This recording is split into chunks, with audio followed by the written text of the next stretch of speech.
Olá, meus amigos, olá, meus irmãos, a graça e a paz de Jesus seja com todos vocês. Graças a Deus, eu estou muito feliz de mais um dia, mais uma semana nós estamos na presença do nosso Deus Todo-Poderoso. Amém? Eu te convido agora neste momento a ter a total atenção para a sabedoria e discernimento da palavra de Deus. Hoje nós estaremos lendo Atos de número 16 e olha que a palavra de Deus nos ensina.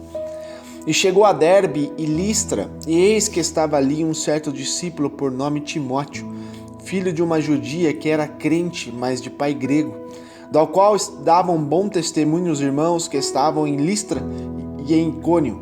Paulo quis que este fosse com ele, e tomando-o, os circuncidou por causa dos judeus que estavam naqueles lugares, porque todos sabiam que seu pai era grego.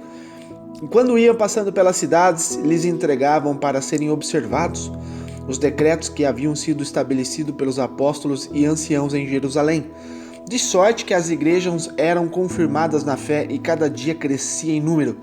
E passado pela Frígia e pela província da Galácia, foram impedidos pelo Espírito Santo de Deus de anunciar a palavra na Ásia. E chegaram a Mísia e tentavam ir para a Bitínia, mas o Espírito Santo não lhe permitiu. E tendo passado para a Mísia, desceram a Troade. E Paulo teve de noite uma visão, em que se apresentou um homem da Macedônia e lhe rogou, dizendo: passa a Macedônia e ajuda-nos. E logo depois desta visão, procuramos partir para a Macedônia, concluindo que o Senhor nos chamava para lhes anunciarmos o Evangelho. E navegando de Troade, fomos correndo em caminho direito para a Samotrácia, e no dia seguinte para Neópolis, e dali para Filipos, que é a primeira cidade desta parte da Macedônia, e é uma colônia. E estivemos alguns dias nessa cidade.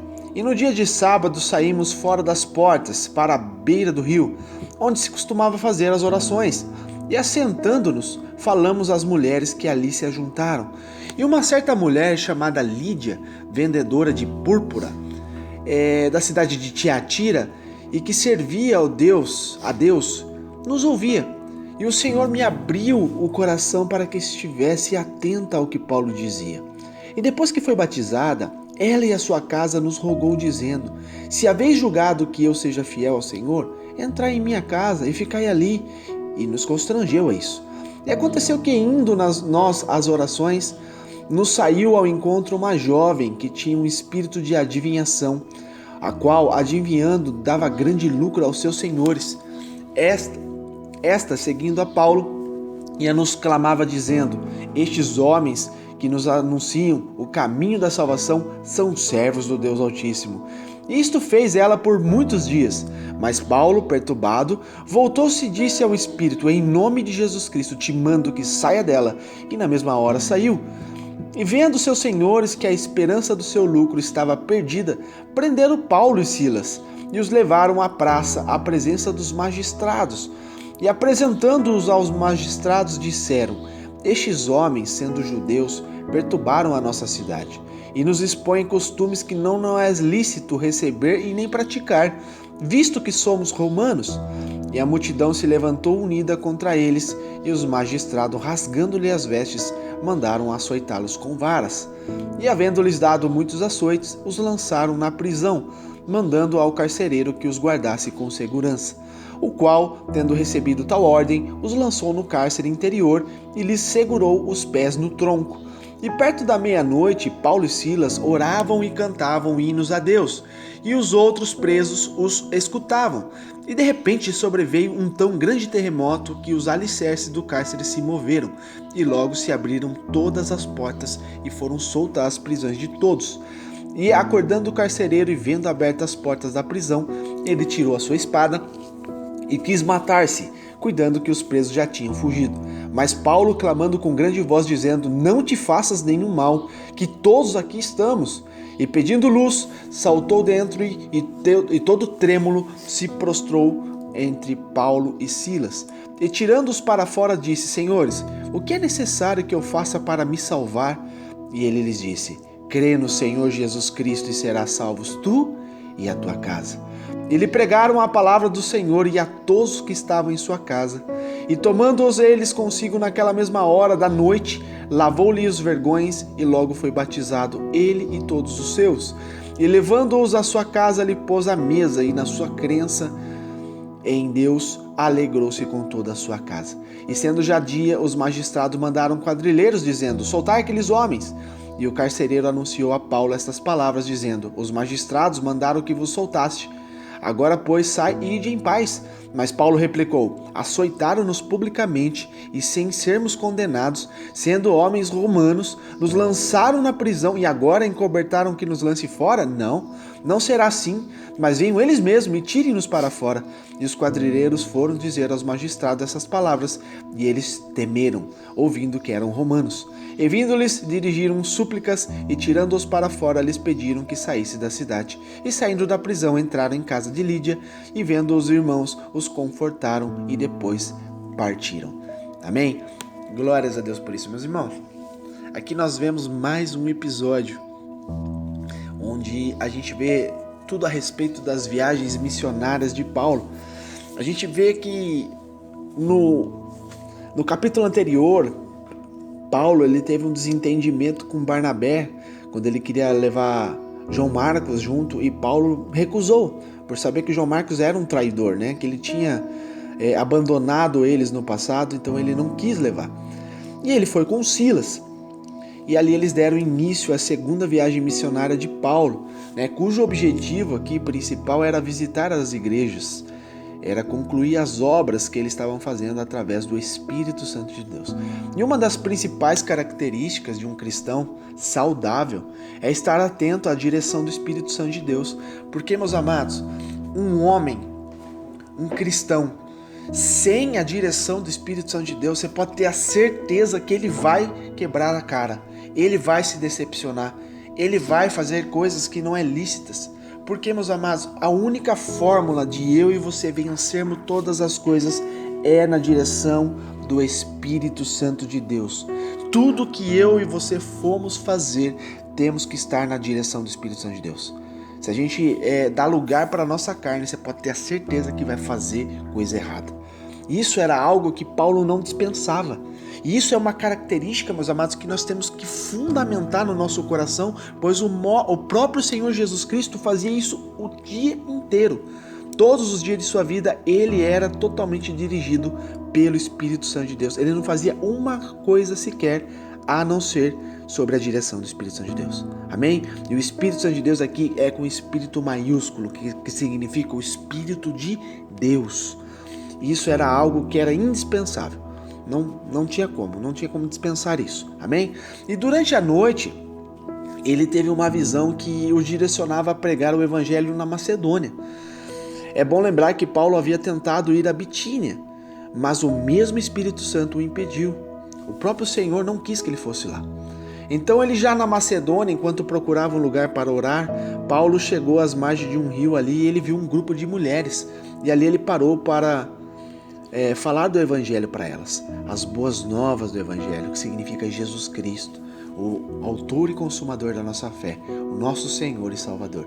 E uma delas se chamava Lídia, importante vendedora de púrpura ali em Tiatira. E ela creu na mensagem, ela teve fé. E a fé dela imediatamente, contagiou toda a sua casa e todos eles foram batizados. Lídia ela ficou tão feliz com a presença de Jesus Cristo em sua vida, através do que os apóstolos puderam levar para ela, que ela suplicou aos apóstolos que ficassem um tempo em sua casa. Ela sentiu agradável ter eles junto, por perto. Ela sentiu a presença do Senhor junto com eles. Então, determinado dia, enquanto estava indo para a oração, Paulo e Silas se depararam com uma jovem que ela possuía um espírito de adivinhação. Olha aqui, na palavra de Deus, o espírito aqui está com minúsculo, porque não é o Espírito Santo de Deus, é um demônio. Espírito com E minúsculo significa espírito maligno. Ou também, de contrapartida, o nosso espírito. Ao ver a opressão da jovem, em nome de Jesus, Paulo repreendeu o demônio e imediatamente a jovem foi liberta. A libertação dessa jovem, meus amados, repercutiu negativamente na cidade. De vez eles ficarem felizes porque a mulher foi liberta de uma coisa maligna, pelo contrário, essa repercussão foi negativa. Por quê? Porque ela dava lucro ao seu senhor. ela era escrava, e aquele talento de adivinhação que eles tinham por talento coisa boa era coisa maligna, né? Era muito lucrativo para os seus senhores. Hoje em dia, meus amados, infelizmente, dói, parte meu coração de falar isso, onde muitas e muitas pessoas estão sendo influenciadas por esses espíritos malignos de adivinhações, onde está lucrando, claro, com isso e enganando a muitos. Porque as pessoas hoje estão tão sedentas da verdade, estão tão sedentas por causa do sofrimento, por causa da opressão do mundo, que elas precisam procurar em alguma coisa para crer, para acreditar. E quando nós, que somos os filhos de Deus, que somos aqui, né, os discípulos, somos os vasos do Senhor, muitos de nós, às vezes está demorando para amadurecer, demorando para tomar o ID de Jesus. A gente vê que o exército do Satanás, a gente vê que os agentes do inimigo estão trabalhando a todo vapor.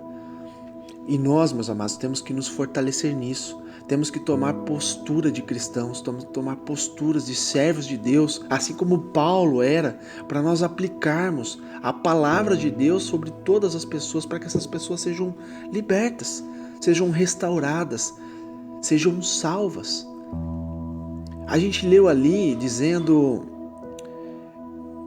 que eles perguntaram a Jesus não, a Paulo, né? O que nós façamos para ser salvo?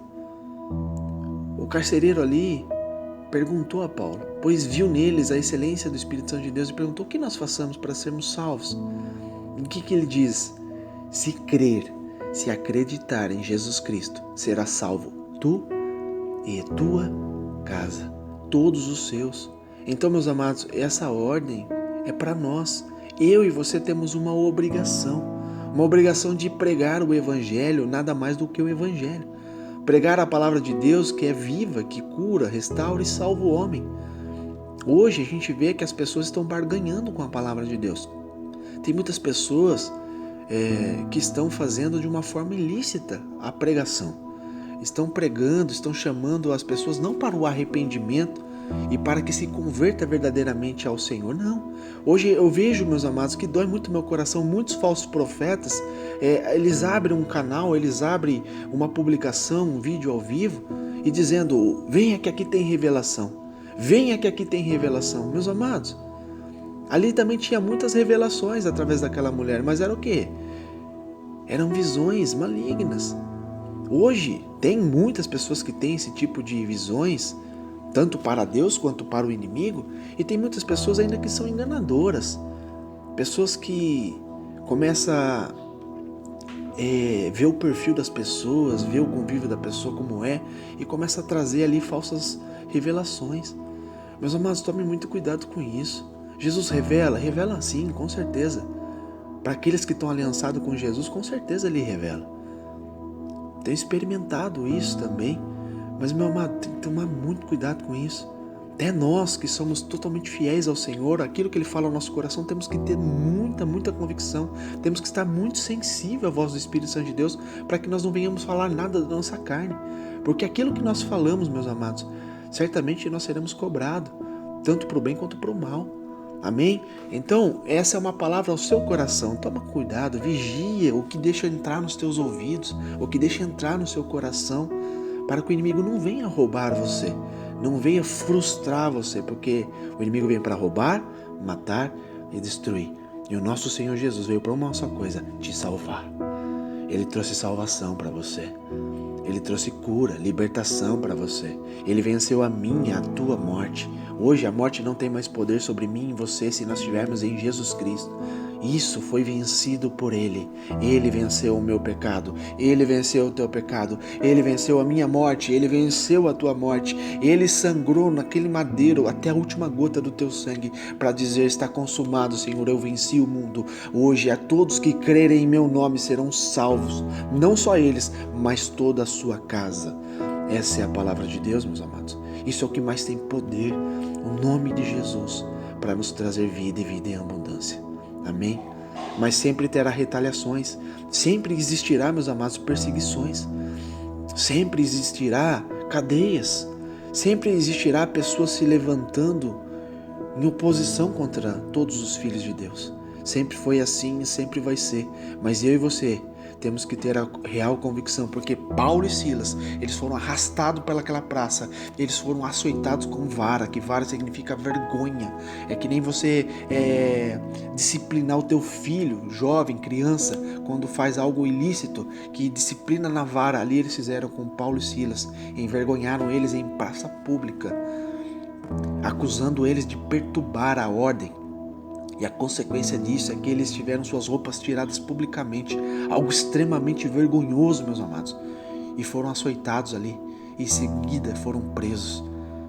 Muitas das vezes eu e você talvez ficaríamos cabisbaixo, falando: ó céus, ó terra, ó vida, por que eu sofro tanto?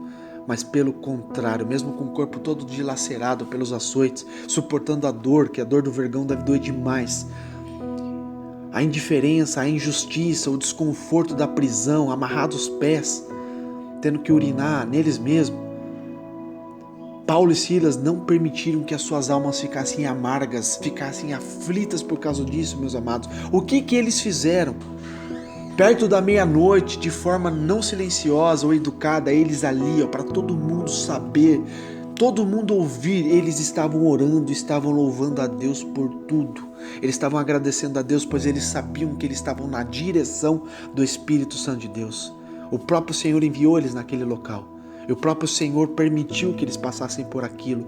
E eles foram aprovados. Eles não desistiram, eles não murmuraram, não reclamaram. Pelo contrário, orava a Deus, agradecendo a Ele e louvando o teu santo nome. E a adoração deles chegou ao trono de Deus, e em resposta ao louvor deles ao Senhor, Ele enviou um terremoto tão tremendo que as portas da prisão foram todas abertas. As algemas que estavam sobre os teus pés foram quebradas. E eles não fugiram, pois eles sabiam que eles estavam na direção, num propósito: salvar uma casa, a casa daquele carcereiro. Todos eles foram salvos, batizados. Todos eles puderam desfrutar do Evangelho que salva todos nós. Amém? Então, meus amados, aqui a gente vê o real propósito de servirmos a Deus. Qual é o real propósito que o Senhor nos chamou para pregar? E de pregar o Evangelho sobre todas as nações, sobre todos os povos, constituir obras. Este é o propósito de Deus aqui na terra, meus amados, na minha e na tua vida. Então, não vamos inverter os valores. Não vamos colocar coisas mundanas acima disso, porque não tem poder. O que tem poder é a palavra de Deus, de fazer eu e você pregarmos o Evangelho. Nós somos salvos para salvar. Nós fomos curados para curar. Deus restaurou a nossa sorte para nós passarmos adiante. Deus endireitou os nossos caminhos para que eu e você sejamos agentes do Senhor para endireitar os caminhos do próximo. Amém? Este é o Evangelho de Deus. Pregar as Escrituras, nada mais do que as Escrituras. O Senhor salva, o Senhor liberta. O nome de Jesus é nome sobre todos os nomes. Amém? Que Deus te abençoe com essa palavra, que Deus te ilumine grandemente, meus amados, e que você nunca se esqueça de adorar ao Senhor por todos os dias de sua vida. Deus te abençoe.